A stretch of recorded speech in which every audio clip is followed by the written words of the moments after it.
बंगाल में ममता बनर्जी के लिए उनकी ही पार्टी से निष्कासित विधायक हुमायूं कबीर एक खतरा बन सकते हैं। हुमायूं कबीर की पार्टी को इलेक्शन कमीशन ने मंजूरी दे दी है। ममता बनर्जी ने उन्हें पार्टी से बाहर निकाल दिया था और बाहर निकलने के बाद हुमायूं कबीर ने अपनी एक नई पार्टी बना ली थी।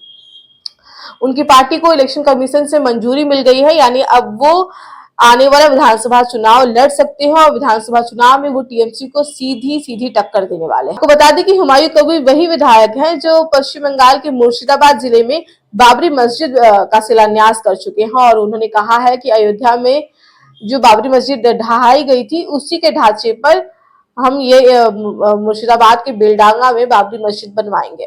इसी वजह से उन्हें पार्टी से भी बाहर किया गया था, क्योंकि ममता बनर्जी ने कहा था कि हमारी पार्टी एक सेक्युलर पार्टी है और इस तरह की गतिविधियों को हम बिल्कुल भी बर्दाश्त नहीं करेंगे।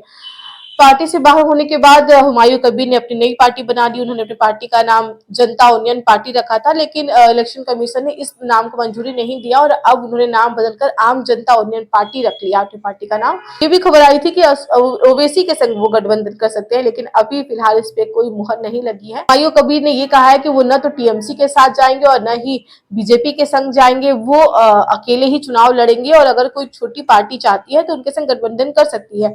पश्चिम बंगाल में मुसलमानों की आबादी 30% है और ये ममता बनर्जी का एक मजबूत वोट बैंक है। अगर ऐसे में ये मुसलमान खिसकते हैं और खिसक के हुमायूं कबीर की तरफ जाते हैं तो ममता बनर्जी को इससे बड़ा नुकसान हो सकता है।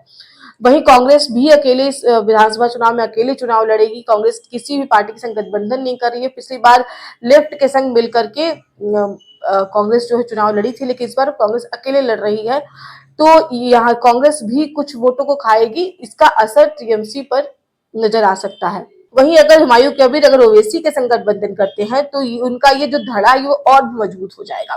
तो इस बार का चुनाव जो है वो केवल टीएमसी बनाम बीजेपी नहीं होने वाला है, बल्कि कांग्रेस और हुमायूं कबीर की पार्टी भी चुनावी मैदान में दमखम दिखाएगी।